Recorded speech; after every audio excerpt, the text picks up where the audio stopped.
हालांकि नवाही गांव सईद खान लोगारी के अलंबरदार चौक पर 3 मुसल्लह अफराद ने रिश्ते के तनाज़े पर ठट्ठा के रहायशी HST टीचर जवार हुसैन को फायरिंग करके कत्ल कर दिया। मुलजमान मौका से फरार हो गए। मकतूल गांव सईद खान लोगारी में अपने रिश्तेदारों में फातिहा ख्वानी पर आया था।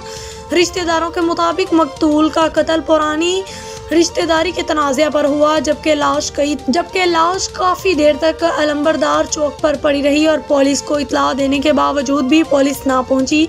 वुरसा का लाश को कौमी शाहराह पर रखकर एहतजाजी धरना, जिससे ट्रैफिक की रवानी दोनों इतराफ से मुअत्तल हो गई। मुसाफिरों को शदीद परेशानी का सामना करना पड़ा। वुरसा का कहना है कि जब तक मुलजमान गिरफ्तार नहीं होंगे धरना ख़त्म नहीं किया जाएगा। पुलिस की जानिब से मुज़ाकरात करके कौमी शाहराह खुलवाने की कोशिश जारी।